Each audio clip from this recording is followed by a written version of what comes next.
Origin Game 3 was lost by New South Wales. Queensland won in a close one, so it wasn't a clean sweep. It's that classic example of we do this talk and we talk it up and we talk it up, we talk it up, then Queensland win.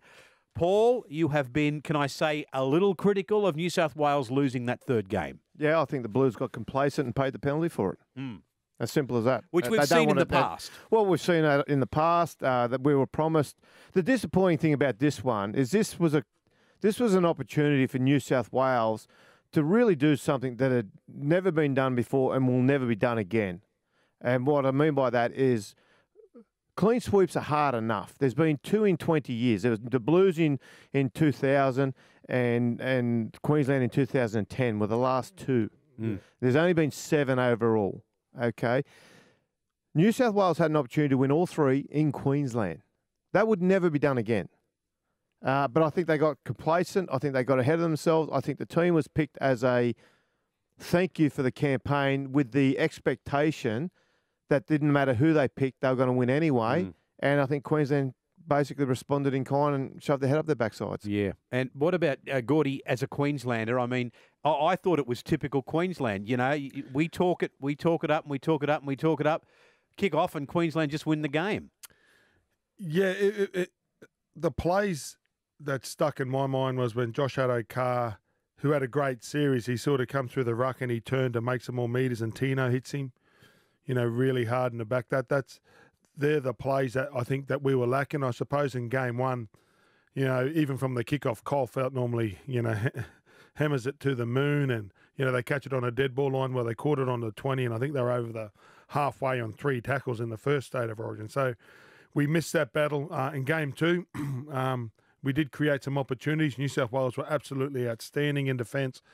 I think we crossed the line 4 times and they saved four tries, so they certainly deserved to win the series. But in game 3, we got a bit of pride back, and maybe New South Wales did let their guard down a little bit. They had won the series, but as what Paul said, you do when you got a dominant side like that. We did have, you know, a dominant side for 8 years, and they're so hard to get whitewashes. And I know that, you know, that's what you do. So when you win game 1, you want to wrap it up in game 2, and then you turn up the heat in game 3. And I never got a chance to play to win a whitewash. I mean, that's how hard, and every game's individual, and I think Queensland showed that. You've got to be ruthless to win Origin.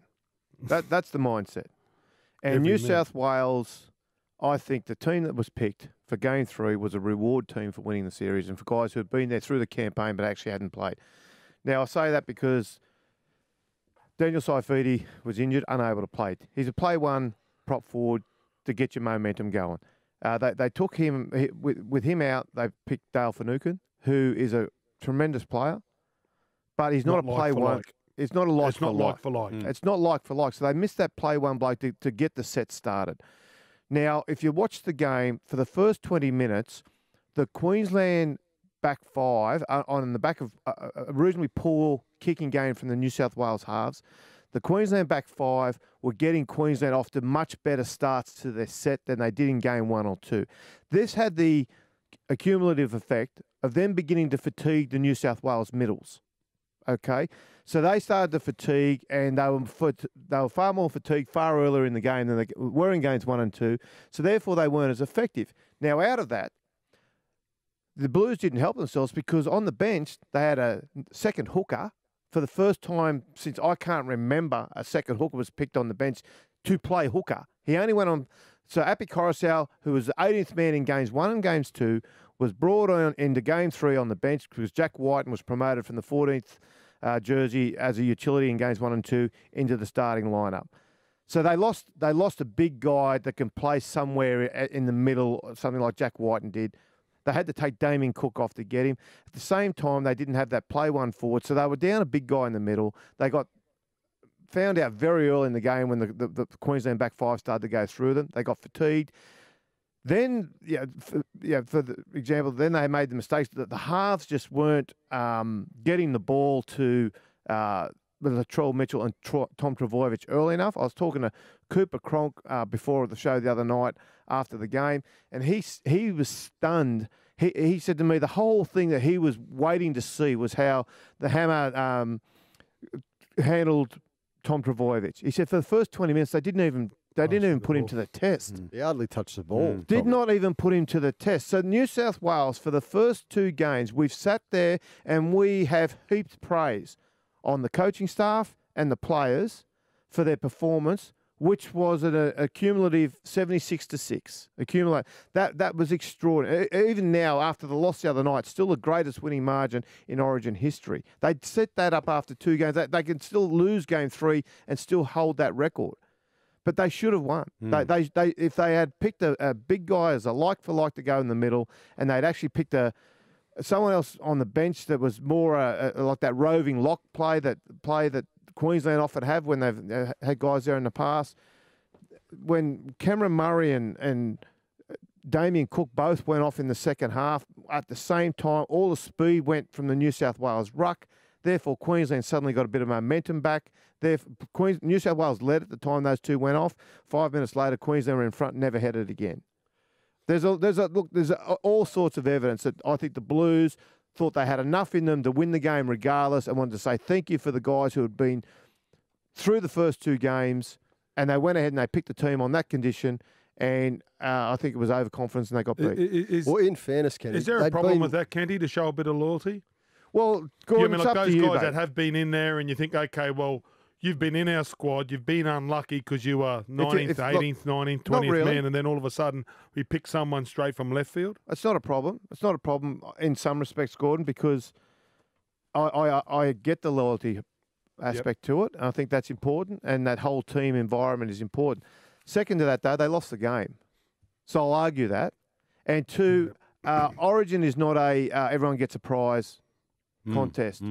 Okay, some players, there's been players famously in the past sat on the bench the whole game and not got on, never got back. There's been no thank you gesture there. And New South Wales, I think Aaron Raper was another one. Aaron Raper, Jason Taylor. There were players. There were players. Look, you can go that way, and if you want to go that way, Coruscant was there for games 1 and 2, and he deserved an opportunity. I won't argue that. Api Coruscant is a really, really good player. And he's not much between him and Damien Cook. But essentially, you've got 2 players that can play one position when Cook could already play 80 minutes at hooker. There's a small difference between their talent. But they'd been so dominant, like in I get that. defence of the But then the admit Blues to the and the mistake. decisions Don't that try and they'd lump it on the made. referee's errors as the reason you lost the game. No. Admit to your own mistakes and say, you know what, we did get ahead of ourselves, or we were slightly Well, it was overconfident. 20 to 18. They're though. afraid to admit They that. didn't get flogged. It was Doesn't- 20 they to lost. 18 in They the game. lost. Yes, they got beat. I don't care. But they I didn't don't get care. absolutely belted. Well, And they were that's missing their irrelevant. 2 best players. That's irrelevant. They were missing their best Well, player in Cleary, who's the general, and then Luai had been superb in It's his Origin irrelevant. debut Mate, series. look, in 10 years' time, when you look back, it's going to say New South Wales 2-1. And as I said, there was an opportunity here to put a line on the well, who line would in you the have sand. picked then instead? Well, it depends. I would have probably kept Whiten at utility role, right? I would have kept him on the bench there And gone with he the was. Souths halves? Or? Well, look, what was missing in that early part of the game was New South Wales kept kicking poorly and allowing Queensland's back 5 to get started. Adam Reynolds kicks like he throws darts. Yeah, he's that accurate. And that's essentially, that's what they asked Mitchell Pearce to come in to do. They said, mate, we don't want him to do anything special. Moses. Just Mitchell Moses to come in and do. We just want him to come in and basically play his own game and just get a good kicking game. Well, if that's the requirement, why not get the best kicker in the game?